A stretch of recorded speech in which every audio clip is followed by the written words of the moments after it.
Welcome to Today, Plan Tomorrow. I am Foluke Olayale with Hand in Hand Consulting, and this is where we talk about money, not just the math, but the mindset, the habits, the heart behind how we spend, how we save, and how we steward what we've been given. Today, my guest is Joy Campbell, a twice divorced mother of three and a divorce lawyer for over 20 years. And she's here to talk about something most people simply won't. What it looks like to navigate discernment, decisions, and divine direction when your marriage isn't working. This isn't about destruction, it's about creation. Joy, thank you so very much for being here with us today. Oh my gosh. Thanks so much. I'm so glad that we connected, that you invited me. I am Jamie Joy Campbell, right? Formerly Christian Family is kind of a joke. But I am the owner of Christian Family Law in Columbus, Ohio, where we do a divorce, custody, and adoption. I am the lead attorney and divorce clarity coach, right? Where our main goal is to help Christians get out of the marriages that God didn't put them in, or at least the ones that God wouldn't force them to stay in, right? Because we do have a strong philosophy, right? That God honoring marriages should be treated as such, right? And marriages that are not should not be given the same weight. So I'm excited to be here to talk with Felipe because real money should not be treated the same as counterfeit money, right? Say that twice. Okay. And authentic marriages should not be treated the same as inauthentic marriages. And so that's why I'm excited to talk with you today. Oh my God. I feel like you need to start over, rewind. That was already so much packed in there because you know this is true. Too often people think that those who have been divorced are like marriage haters. And you're coming from this standpoint that there's like an authentic spirit honoring, God honoring marriage. And then there's the counterfeit. What? Okay, tell me more about how you even came up with that philosophy and how Christian family law came to be. Well, I'll tell you, the philosophy started with my mom, because doesn't everything start with your mom? Yes. Yes. She was a bank teller, and for a while she taught a class on bank telling, right? And the deal is you have to become very familiar, intimately familiar with what real money looks like so that you can spot counterfeit money when it comes, right? That's the thing with being at the bank teller. You have to really know and be familiar with real money. What does authentic currency look like so then you can know what's not the real thing, right? So what's happening with our marriages is who knows really, right? What a true, honest marriage is, right? Like who knows what those really look like? Where are we getting those messages from, those images, those stories from? How do we know if what we have is the real thing or not? Like that is the question, you know? So that's where the philosophy comes from, right? Where Christian family law came from is the fact that I have found at the end of the line, a lot of good Christian women, myself included, that were married with good intentions, you know, that did all they could, but ultimately found themselves in a place of divorce. How did we get here? How do we handle this? How do we reconcile? How do we rebuild? Right? And so that's how we came to be Christian family law. That is awesome. I love your example of counterfeit money and real money because that is absolutely true. They said that the best way is to study what is real. So how do we determine what is real? What is, I have this term, your North Star, right? For those who are navigating anywhere. They say women tend to get lost a lot. I don't think that's true, by the way. We just admit it, but that's another story. But how do you know which direction is north? What is your North Star? How do you determine what is authentic and real? How do we, right? First, right? No, first you have to get to the beginning. Like, why did I want to be married? Like, why do I want to be married? Right? There was a comedy movie, I think it's a Tyler Perry, Why Did I Get Married? Right? And I think in the idea is, this is terrible, you know? But no, on the bright side, like, why did I get married? Right? What are the benefits that I thought I was going to get from being married? Right? Was I looking for companionship? Was I looking for increased financial stability? Was I looking to build a family? Was I looking for somebody to, right, like build with, to grow with, to comfort me? Like what benefits, right, was I expecting to get from marriage? Like why was marriage desirable to me? Not Oh, everybody's right? honest about those answers, by the way. You're asking some really good answers, and most people are not honest. They weren't honest with themselves about that answer, let alone their significant other while they were dating, right? Did they actually tell them the real reason? And I've heard this real talk.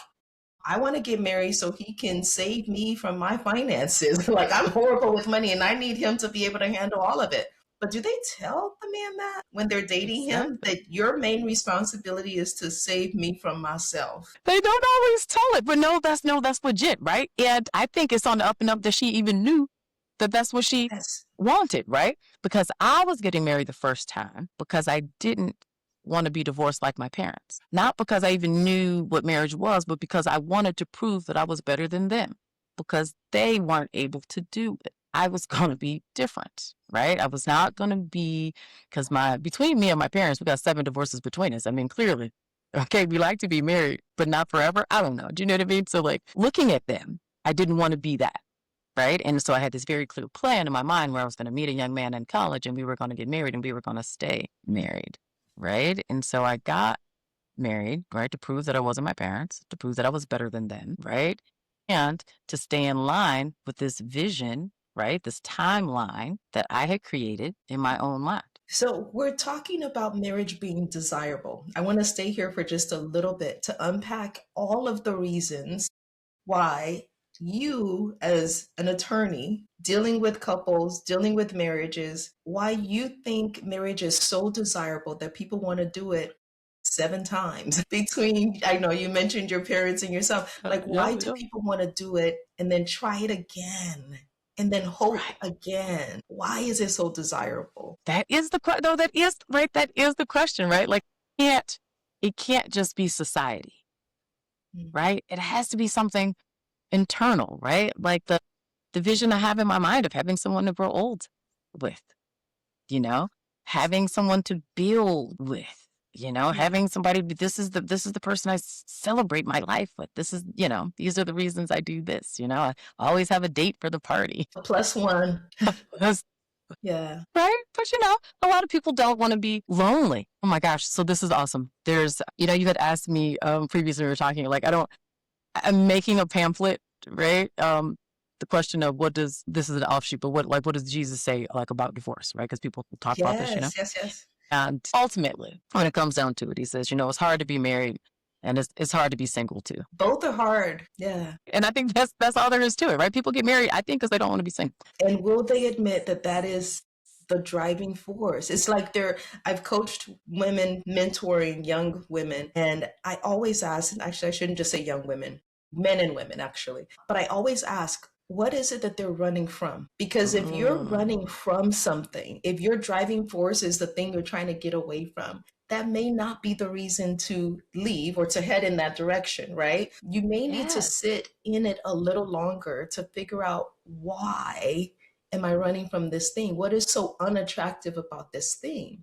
Because anything you're Ooh. running to is not Yes. necessarily the right thing. Yes. You're just needing to get away. But you may Yes. find that thing you just ran off to is way Uh-huh. worse than the thing you just left. So understanding that you never want to just be running from something, you actually want to be intentional about the thing you're running to. You want to know why you really desire the marriage. And because I don't want to be single, I don't want to be alone, I don't want to be by myself at the party, is not always the best reason. Oh my So, gosh. And let me tell you what's beautiful about that. It goes on the flip side too. Why mm, do I want to be divorced? Why do I want out of this marriage? What am I running from? What am I running to? What do yeah, I think is going to be different on the other side, right? So a conversation I have, and regularly with Christian, right, is I find that they find, generally, let me take this back. People usually fall on one or two sides, right? One, they're fatalizing divorce. Oh my God, if I get out of this marriage, I'm going to lose everything. Everything's going to be terrible. Everything's going to be bad. I'm going to lose respect. I'm going to lose finances. I'm going to lose my family. I'm going to lose, lose, lose, lose. Better to stay here, right? And endure whatever this is because I'm so afraid, right? Fatalizing how awful it will be if I leave, right? And that's usually not quite that dramatic.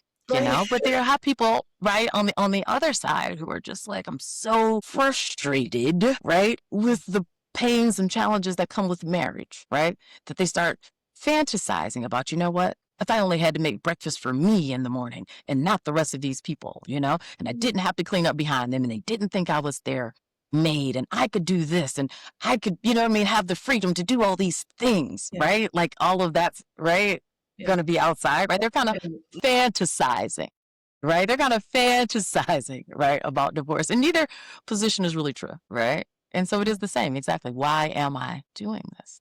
Yeah. What are Yeah. some good reasons? What is a good reason to desire marriage? Whether A it's good from a reason to, biblical perspective, right? Or from just cultural perspective, what are some good reasons why that's a right, desirable good, situation right? status to have? I would say number one, I mean, technically two is better than one. I mean, that really is true, right? It is true. It's better to have two thoughts, two different, thoughts on things, two different sets of opinions, two different skill sets in the house. I'm good at this, you're good at this, right? Like, I mean, that is desirable for balance. I think bringing balance um and for raising kids, you know what I mean? Like it brings a balance. Like with the kids, we were very different, but I'll tell you, I'm so glad he was here. Like, 'cause he taught discipline and hygiene in ways that, quite frankly, it's just not my thing. You know what I mean? But I'm fun and free thinking, and do you know what I mean? Like Yeah. you can do anything, be fearless, right? Which matters, right? But you also, right? Have a So it's balance, good, to have right? somebody that balances you. Right. These are good reasons, right? And I believe that on some level, any reason can be a good reason if you and the person you're marrying are able to really talk about it, Right. be on the same page about it, right? Not judge the other person because their differences are different than yours. Right. To not let the unmet expectations, because they're not living up to what you thought it was going to be the thing that changes the way you feel about them and the way you treat them, and then resentment and disrespect and divorce, Yeah. So that's the thing, right? Any reason can be a good reason, right? Because no, real talk, I could have a perfectly good reason, right? Say I wanted to get married to, because I need some balance, right? Like in the house, like it helps me to be more motivated knowing that I have a partner to be taken care of also. Do you know what I mean? That I have somebody else to also be responsible for, right? Like that helps me to grow, right? Right. And so that's my reason for being married is I want a partner, right? Maybe my partner's reason for being married is they want somebody to take care of, right? Now, those things could work in tandem Or not. or not, right? And it's not that either one of us is wrong, Right. right? Nobody's wrong Yeah. here. It just, right? But to communicate it, because there are some partners where their desire in marriage, they actually want to go into marriage to take care of somebody. Like that is their whole thing. I want to have somebody, I want to have kids, I want to have all these things to take care of. Where they find joy in that, they find recognition in that, they find their identity in that, right? But if you have a spouse that's expecting you to want to care for them, and that's not you, you're the one that I want to be taken care of. And those things are not communicated, the expectations are not discussed beforehand. I think that's what you mean by it's good Mm-hmm. reasons. Both are good.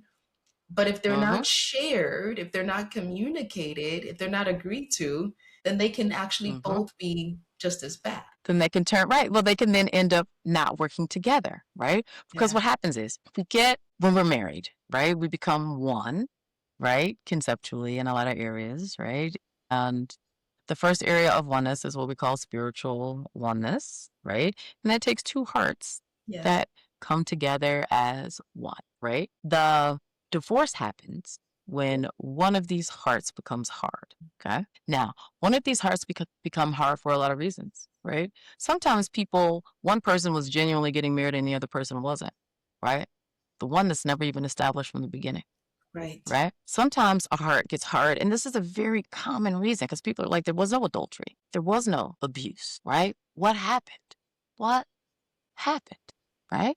just unmet expectation after unmet expectation. It's just like a little issue, right? But like then it becomes, right? And then it gets a callus, Yeah. right? And now it's hard. Oneness is broken, right? So even if we didn't talk about it up front, right? Even because we didn't have the mind to know that that's exactly what we wanted, right? We just know that we wanted it, Right. right? And so now I've met a woman that I want to take care of, right? And that's all I know is this is it. In my mind, I desire that, right? And the woman knows I've met a man that I feel like I can really be a partner with, right? Mm. And here's the one, right? And so they're both wanting each other and to be together. But then as we're there together, maybe she's too independent. Mm. Or if she's not being independent and she's staying home, it's slowly killing her on the inside, right? Because it's not really something that she wanted, So these, right? So how do we adjust? What do we do? I Yeah. think all of that is so important. I personally believe I read a book after my first divorce. I read a book when I thought I was going to be interested in getting back into dating. And the Boundaries book, by the way, the whole series of boundaries. And there's one called Boundaries in Dating. And that was the first Mhm. time I came across this concept that I feel is just so true. Where there is no honesty, there is no relationship. Where there's That's right. dishonesty, there is no relationship. Because that That's other true. person is acting on falsehood because you didn't tell the truth, or Yeah. you're acting on falsehood because they didn't tell the truth.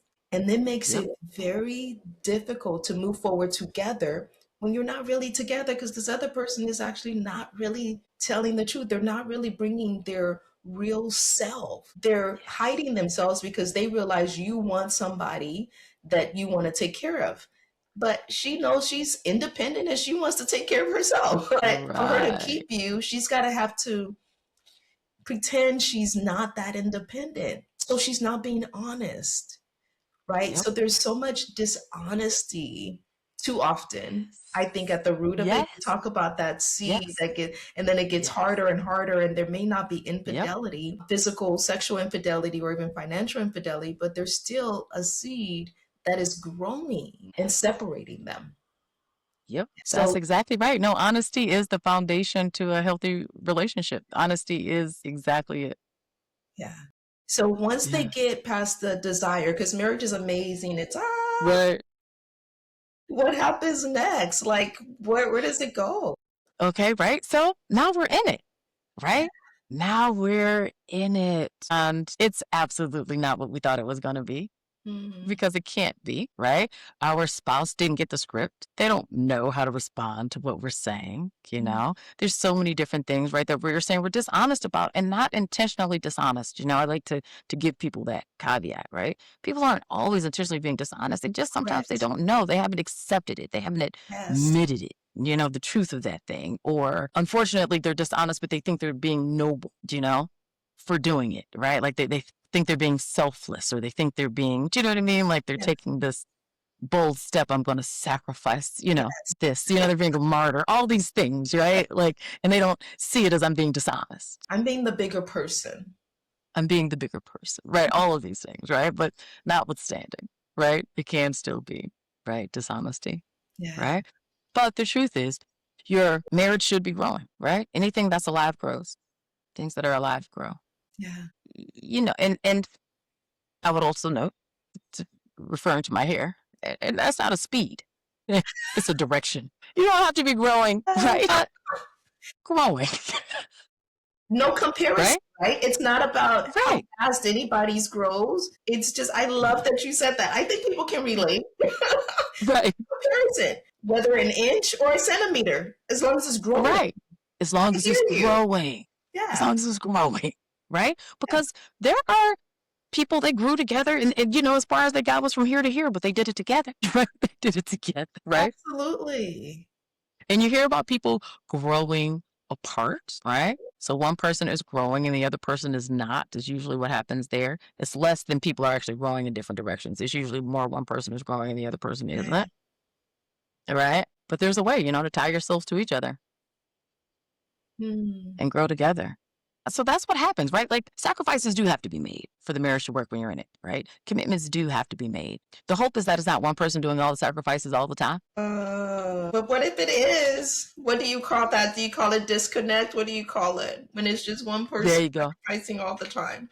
Now, there you go. And that is when the disconnect happens, right? Because if you look at it, so now we're in the middle of it. So let's look at my own marriage, right? So the second one, I know I got into that one because I believe in marriage so much. Part of it was that, and I had sold this kind of story to the world about, marriage after divorce, and even another story about, because he's blue collar. I mean, he's an electrician. Don't get me wrong. You know what I mean? But I'm a lawyer. So even this kind of like this story, right? Like, so You were going to prove to people that this could work.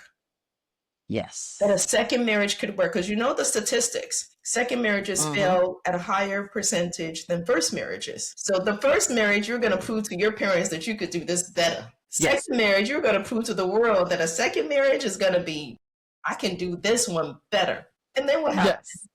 Girl, then one day it's actually a dramatic story. The dramatic story is he blacked my eye. So cool. Physically, right? It was the final and much needed physical representation, right, of something that had been going on.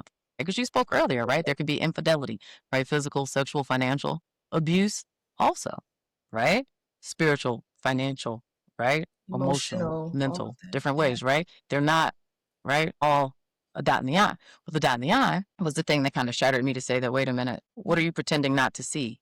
What are you pretending not to see? And in that moment, when I realized, as we talked earlier, that what I was holding on to is that I didn't want to be divorced twice.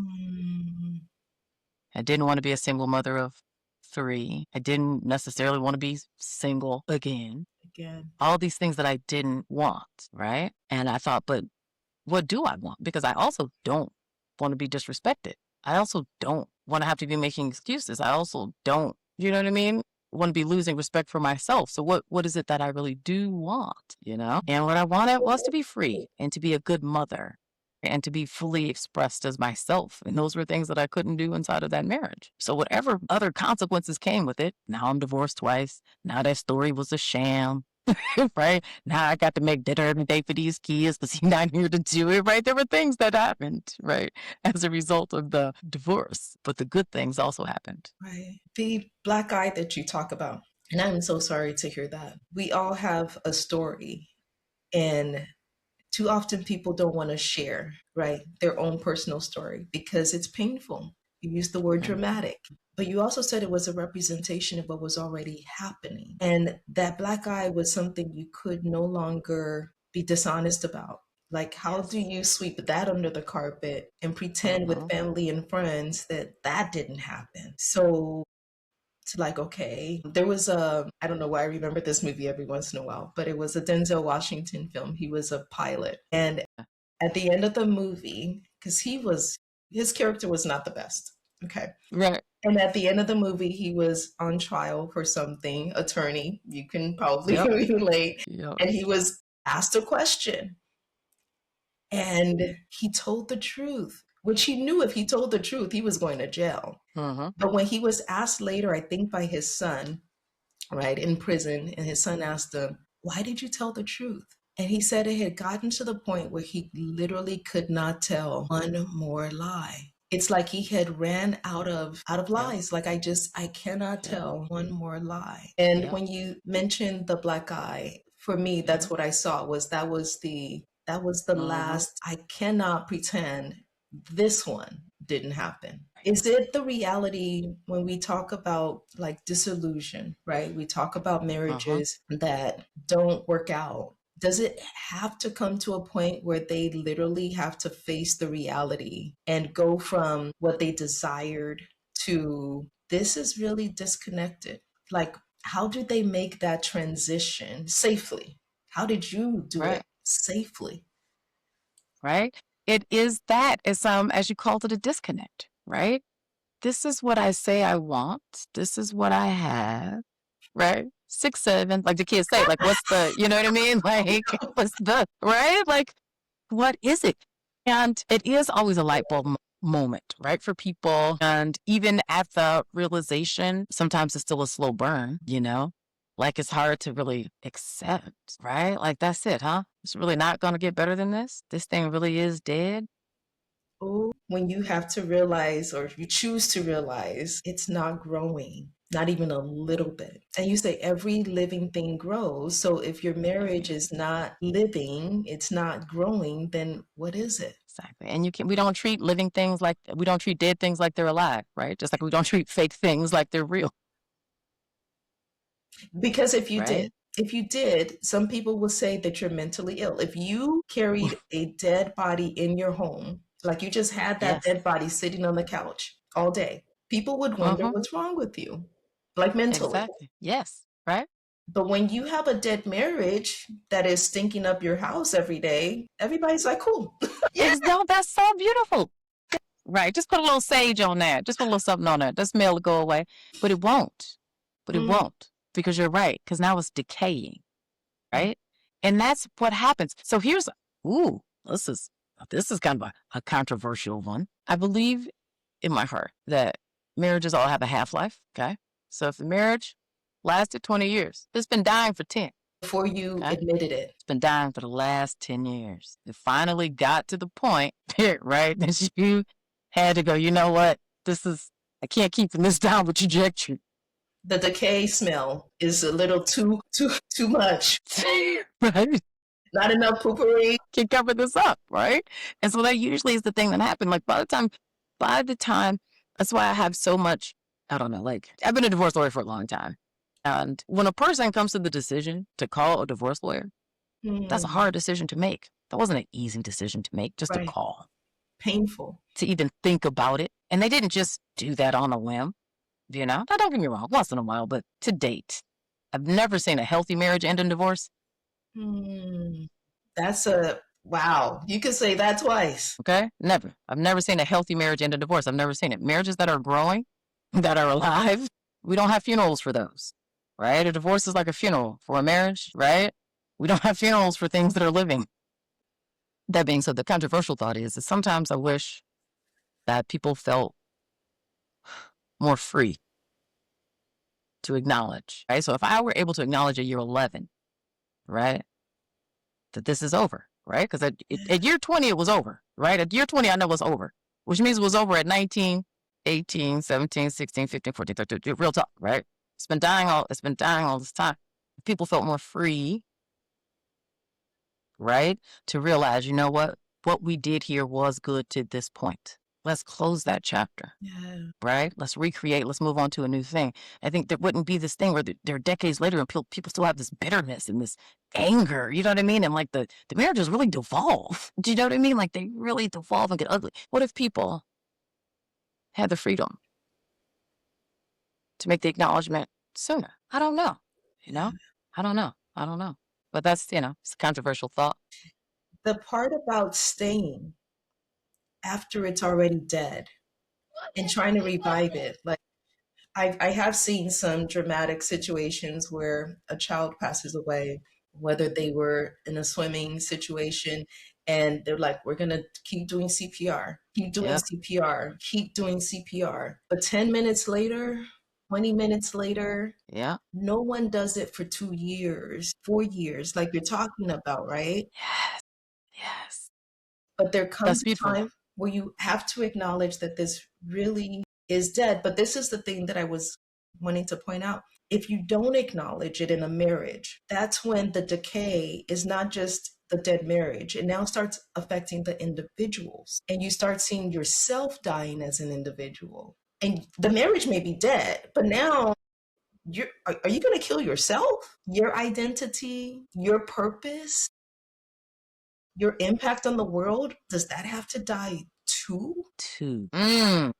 So when we talk about that disconnect, like when a marriage is disconnected and it dies, what does that say about the individual? Does that mean they have to die too? Attorney Joy, help me. Absolutely not. Because listen, we're going to jump there and circle around here. So to your point though, about the CPR compressions, Yeah. there's a story that goes, somebody asked the doctor, well, why did you keep doing so long after you knew the little girl was dead and she wasn't going to come back? And the doctor says, so when the mother asked me, did you do all you could do? Not because he didn't know she was Yes. dead. But because when the mother says, did you do all you could do? We'll say yes. Right. And so I'm with that. 5 minutes, 10 minutes, 20 minutes, but not 2 years. It's a word. Right. It's a word. You're right. You do want to say you did all you could. You do want to say you did all you could. But at some point, you got to know that there's no more to do. Right. There's no more to do. So that to be said, the idea with that, the oneness, right, is it is that. So now you guys have all these things that are intertwined together, right? Your dreams for the future, right? Your family, all your finances, right? All these things are intertwined together. It has to be untwined so that you can live, right? It has to be untwined so that you can. This is not an easy conversation. I want to acknowledge that real quick. That this is, I mean, marriage is not easy, and we talk about the desirable, beautiful, loving, yes, all the things that you look forward to when you think about getting married. But then once the disconnect, it ends up, I mean, it's a lot of grief. It's a death, grieving the loss, burying it, making the decision this is really dead is not an easy one. So where do you get the courage to make a decision? Where do you get the courage to make the decision? And it's especially hard as a Christian who tends to have competing values, right? Because there is one story that says, oh, you can make it, just stick it out. Because I know old church ladies that tell the story. Oh, those first 7 years, girl, he wasn't no good. But then, and now we've been married 30 years. You know, and the girl is like, but for the first 7 years, he was sleeping around. You know what I mean? It was gambling the money. He said, you know what I mean? Are you sure I'm supposed to? The stories we tell ourselves and other people. Right, but you know what I mean, right? So, but there's the pressure to stay together. There's a pressure, right? Like I'm doing it for the kids, we're doing it for right? Which is why you say it needs courage, right? Because there's all this outside stuff, right? The courage has to come from a true conversation and a discernment that you are having with God. Like it has to be like this conversation, right? And separate from the outside noise. Right. And so we used to teach young people, right, that the conversation is that God is always talking, right? God is always talking to you. The question is, you have to listen for that still small voice, you know? And it's just, so think about it, like you're at a slumber party, right? Like all the kids are there. It's like, 20 kids, we're doing a lock-in, right? You're at somebody's house, it's the basement, and you guys ordered a pizza. So it's music, it's yelling, but y'all are listening for that doorbell. Right? You gotta be listening for it, right? It's just those little things, right? You gotta have your spiritual antenna up, right? Means you can connect the right frequency, you can get the right download, Yeah, but it does. It's because it's such an individual thing. Like there was a question earlier, what's the right reason to get married? All the reasons are the right reasons, except for the bad ones. Do you know what I mean? Same thing with divorce, right? Like they're all good. They're all good reasons, really, What did God say to you? My daughter's godmother has never had a drink of alcohol. And it really is a thing that a covenant between her and God. She was called to the ministry pretty young, and you know what I mean? And da da da da. And I always said, that is beautiful. God did not ask me. He's never said that to me. Do you know what I mean?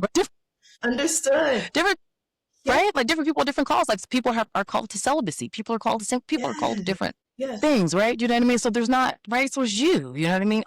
Some things are okay, right? Permissible, but not necessarily beneficial. There's all these different things, right? So it really is you and God, right? Like if she drinks a drink, that's her and God. Yes. They had that conversation. Yes. That's not, but God didn't put that on me. Right. I'm a lawyer. We drink. You know what I mean? Really, right? Like he didn't put that on me, right? But that's her thing. When my first husband left me, I remember being, it was a while before I was finally ready to file a divorce, and then I finally did it, and I didn't move on it, and was praying on it. And I remember God saying to me that I will release you from this. I will, but I haven't yet, right? I will, but I haven't yet. And I remember when he gave me the freedom to do it, right? Like, I mean, right? Like it wasn't in my time. Right. Wasn't in my time, but it was my message. Yes. And I refer to it as an audience of one, right?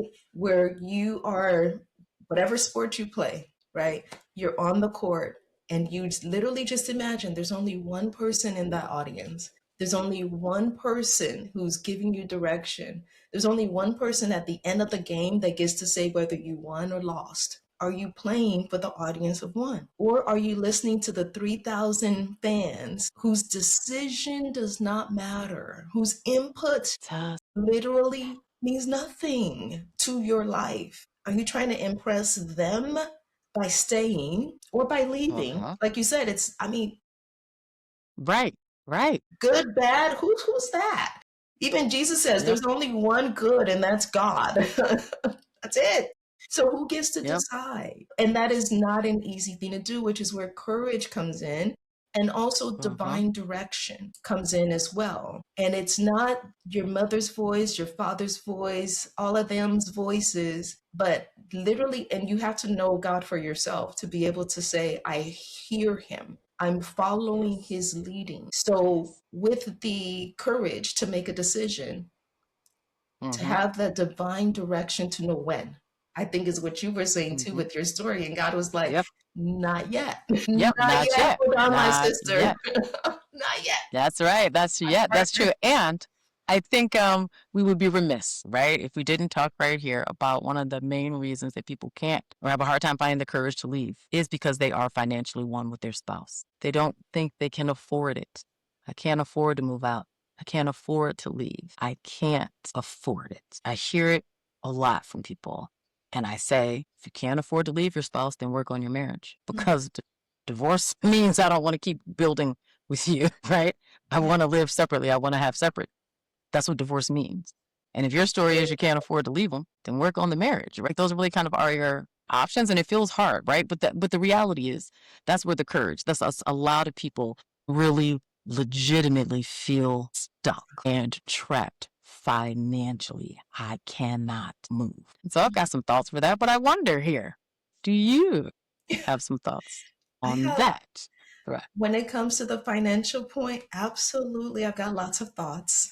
I have a lot of compassion. I have a lot of compassion because what do they say? That double edged sword, that same person, and I like to speak gender neutral because I feel like God has also put on my heart suffer a great deal of pain when it comes to divorce, It's right? true. They too had expectations and a desire to care for a family and to be the head. And they had some serious desires that they thought was going to be met.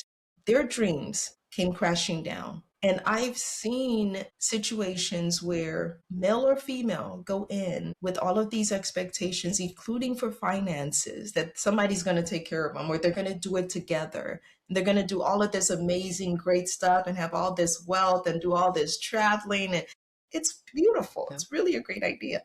But that same desire is a two-edged sword because then you stay for that desire to have it met despite problems and issues and abuse. And so a desire to have somebody care for you financially, they can use that. Well, I care for you financially. I own you. And you don't think about that in advance. Like if I'm so dependent on somebody financially, I'm not in a safe place to be able to act like a full grown adult and make my own adult decisions with money. Do I want that? Most people don't think it all the way through. Mm-hmm. And then for those who are ready to leave and they don't have any of the finances, they don't have not just the physical money, right? But they don't know how to manage it. That fear of, I don't know what to do with it. I don't know how to earn it. I don't know how to keep it. What I say to that is, you are grown, and the skills that you have that have gotten you this far will get you further. You can build, you can learn. Like literally, like I feel like I have to remind people that you were able to learn some things, right? Maybe you are not an attorney, okay? Mm-hmm. But you graduated from high school, you have some technical skills, you have some knowledge, you know how to talk to people, you have something within yourself that's gotten you this far. You know how to tie your shoelaces. Let's start there. Do you know how to tie your shoelaces? You learn how to do that. Do you know how to walk? You can walk. Let's start there. You mastered those two things. I'm telling you, you can master something else. You can master your money. You can master looking at your bank statement.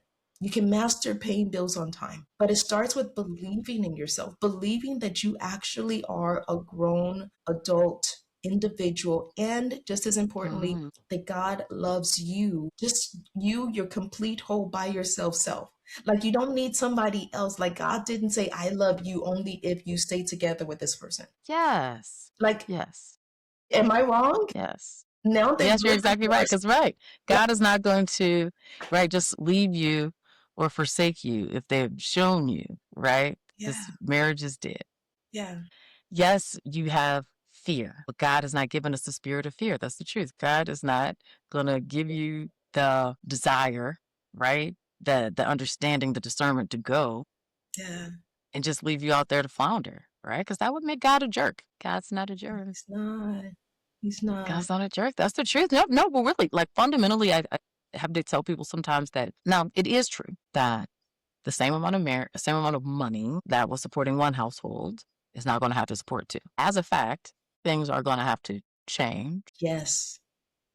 and you get to divorce a lot of different concepts, right? So you're not just divorcing the idea that your marriage ends makes you a failure, right? You're divorcing that idea that doesn't work, right? You also have to divorce yourself and really free yourself of this image of you saw yourself growing old in this particular house, Let it go. you know? It's like it is hard, to get people to grasp the mindset of pretend like you burned in a fire. What would you do? How would you start over? Who would help you? Where would you go? Yeah. Financially, you definitely have to make that decision. I feel like that is the first piece. The first piece is know who you are, right? I am a whole person. And then the second piece is to make the decision that I can grow from here. I don't have to stay here where the fires burnt the ground, right? It's all burnt up. My garden's burnt. I mentioned that in my book, by the way. Oh, really? When the garden has burnt down, what do you Yeah. do? This is Do not what you were expecting. And divorce is the burning, a tarring of the yes, landscape that you were so familiar with. But yes. we've already said it's dead, it's dead, it's dead. So what Did do? You can pick up and replant somewhere else. Literally learn how to make financial decisions again. And also literally believe that it can be better. And mm, you may even have to literally surround yourself with stories because there are tons. I'm sure you've got your story, Joy. I've got mine. I like to say, and it is the absolute truth, that getting divorced was the best thing that ever happened to me. I learned who I am and how strong mm-hmm, I am. When mm-hmm. you are in a situation where there is a dead body decaying in your living room, you're Yes. breathing that in. It's stinking Mm-hmm. you all up. You leave the house and people smell it. You're not Yes. attracting health and life to you because people smell death, Yeah, it's on your face. right? So when you Mm-hmm. finally replant yourself where there is life and you're watering yourself, you're watering your finances, you can then start seeing it thrive. Is it going to happen in 3 months or six? No, not likely, but keep Right. watering it and you will see a Yeah. full on garden that is thriving. I am in a much better financial place than I Mm-hmm. was for when married. See? Because I am, again, a full grown adult. I've got knowledge in my head that I can utilize. I can make Yes. financial decisions. I can be accountable. It doesn't mean I'm Yes. doing it by myself either. I think that sometimes is the lie, the myth, right? Just Okay. because I'm single doesn't mean I'm by myself. I've got the Holy Spirit. Yes. And you know how smart He is. You know how wise He is. You know how brilliant He is. And then He Yes. surrounds me with people that I need at that right time. The Yes. friends, the uncles, the aunties, right? Yep. The Yep. professionals who tell me Yep. exactly what I need to hear when I need to hear it. So I think it's very important to let go of those lies that say just because you're divorced means you're alone, means you don't have any Mm-hmm. help. Shed it. Like take that off. That is a coat I do not want to wear. I know that's right. Oh my God, that is so awesome. That is so awesome. Listen, and Ah, you're right. You're right. You're right. I hadn't thought of this, but I've been collecting your listeners' emails. I could at least send them out this webinar. I did recently record a webinar that addresses ooh, do some share. of these different things. And so, yeah, yeah, yeah, yeah. It's navigating divorce, and the spiritual reconciliation and the practical part, and then the right legal resolution at the Yes, end. It's got some, yeah, juicy stuff in it, I think, for your listeners. See, there you go. I'll yeah. find a way to get that to you so you can get it out. Absolutely, absolutely. How do you help your clients make a decision? Because Christian family law, if they were to approach you, that doesn't mean that you're going to tell them to get divorced, right? No, no, that is so awesome. That's true because generally, if you call a divorce lawyer, they're going to sell you a divorce because that's what they do. If you come in and you want a divorce, they're going to sell you one, right? But no, we have a very important, I don't know, like important is my word, but proprietary system, right? The faith aligned marital unwinding, right? Mm. That when the people come to us, right, the first thing I'm doing is I'm assessing where you are, right? And if I can tell right away that you're just at step one, you don't really have that spiritual clarity. You haven't made an actual decision yet. We have clarity call, a clarity path, so to speak, right? Where you get to meet with an attorney and with a spiritual director and really do the in-depth, right? To come to the point that this is the right thing to do. Because if you've not come to that place in your heart, everything else, right? It's like having that dishonesty at the root of it, right? Yeah. If you're not spiritually secure, right? Reconciled at the very beginning, Mm. right? This isn't going to work for you. You can't just be angry. You can't just be reactive, right? Even if you know, but you haven't reconciled it with yourself. Do you know what I mean? Like you know it here, but you haven't owned it here. Yes. Right. So that's the step one, you know. Some of our people come to us and they have done that, right? They know for sure that they've done all they could, right? Like this is it.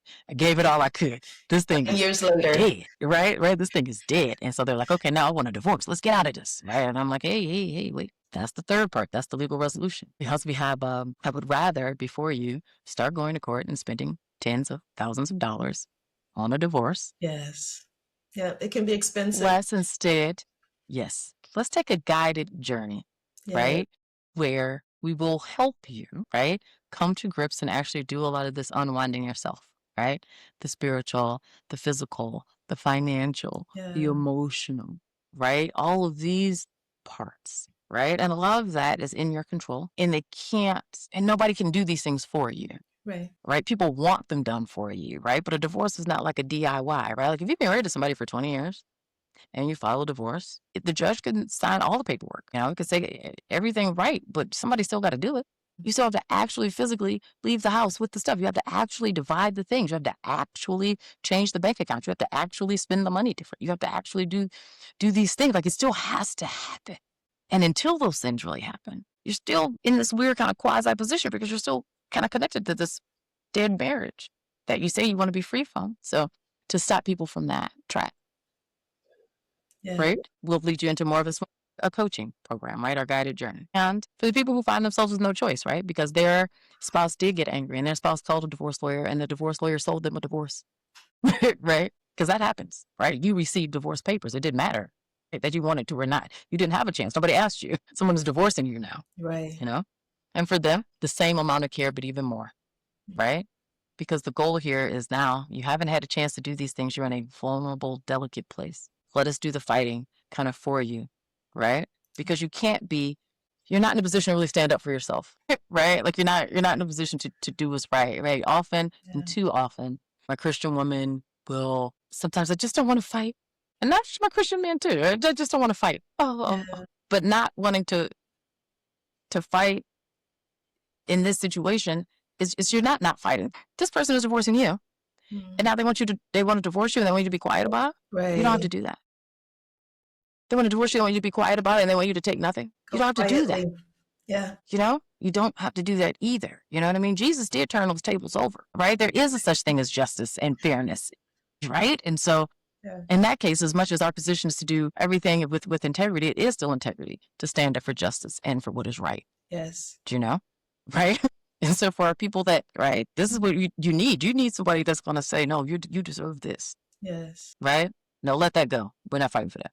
But you do deserve this. You know what I mean? We're going to stand our ground here. Right. To manage those expectations and to give them the ancillary services with the financial coaching and the spiritual coaching, right? All of that comes with coming under the purview of Christian family law. And as long as you're in Ohio, we can do the whole package for you, right? The rest of the country, we can only do like the clarity call and the guided journey. Okay. I love it. Mm-hmm. I love it so much. The cost of a divorce, to the average is $15,000 to $20,000, right? Working with an attorney like you to determine maybe this marriage is savable, right? Salvageable, I think is the word I'm looking for, right? We can actually work on this. if it's going to cost that much, maybe I do want to actually put a little bit, of manure. I don't know. I better let something. Maybe I could revive it. Maybe I could revive it. Yeah, no, that's a solid. Because no, and I like to say this about the $15,000-$20,000 as the average divorce number. Average is a trick in this situation. Yes, because that means a lot right? more. I know. Yeah, it's really a trick because really marriages fall into they're kind of like there's really nothing, right? And so those are really like $5,000 divorces. Right, right. There's a lot of those, right? But that's because there was just nothing. And then we're looking at 40,000. Do you know what I mean? Right? Like that's really the. I was talking to this gentleman this morning. He's like, just FYI, it cost me $1 million. He's like, and that didn't even go to my ex-wife. It was just the cost of Just separating everything. So that 15 to 20,000 average, yes, you're absolutely right. But yes, it can be very costly. But I love that your Christian Family Law office, they can reach out to you and you can literally walk them through the process or save them from it or coach them through it so it's smooth without all of the extra drama. Like divorce doesn't have to be dramatic and it doesn't have to be harmful. It doesn't have to be a fight. It can simply be an acknowledgement that this is dead. Okay, because it's dead, I'm going to leave the premises or you're going to leave the premises and we're going to divide the finances. And this is, I'll take this, you take that. Oh, we have a disagreement. I remember in my first marriage, there was at one point, because we did it without attorneys, right? And there's a way to do that. And there was one point where the staff member, I think she was like a negotiator or something on staff, we didn't agree about something. And yes, it was like the one topic we did not agree about. And you know what she said? She's like, okay, awesome. I will walk away and you guys can get lawyers involved. Exactly. Just like that. He was like, fine. It's maybe not worth it. Maybe, yeah, now that you mention that, it's not worth it to now take this couple $1,000 divorce and make it add a zero to the end of it. Exactly. But it is very helpful to have somebody walk alongside you that knows what you're doing, right? And you did mention too the financial unwinding piece. When people do decide to go down that road of ending their marriages, there's a safe way of doing it financially as well, so that each person can become whole again, right? And you can literally put your finances back together individually, right? Literally be able to create your own finances, separate the bank accounts, right? Create your own bank account, your own password,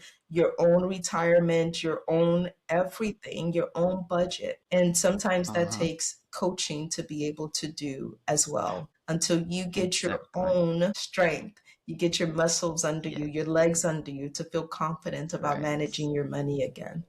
So I love what you do for couples and individuals alike. Is there anything you would want to tell our viewers before we go? Oh, well, this was just awesome. And if you find yourself as a Christian person, right, who is thinking about divorce, I guess that is my last thing. My last point, because I didn't say this, is that no one should ever be thinking about divorce. You should either be working on your marriage or actively planning to separate. Thinking about divorce is going to put you in that space we talked about at the beginning. You're either fatalizing, oh, this is terrible, or fantasizing, I can't wait to get there. And neither one of those is a healthy place. You should always be working on your marriage or preparing for a divorce. But if you find yourself thinking about divorce, reach out to us. First 15-minute consultation is free. Wow. There you have it. In case you did not hear that from anyone else before, stop thinking about a divorce. I love having you on here, Joy, as a guest. I know that you are impacting so many lives. And I look forward to having you back in the future, letting us know what else we can do to improve our marriages or to safely unwind them. So thank you. Thank you for spending this time with me and Joy. Thank you so much. I'm going to have all of the information for Christian Family Law available so you can reach out to Joy directly. If something in today's conversation spoke to you, don't just listen. Take one action, one small step, one seed planted, because that's how transformation begins. I am Foluke Olayole with Hand in Hand Consulting. Today, plan tomorrow.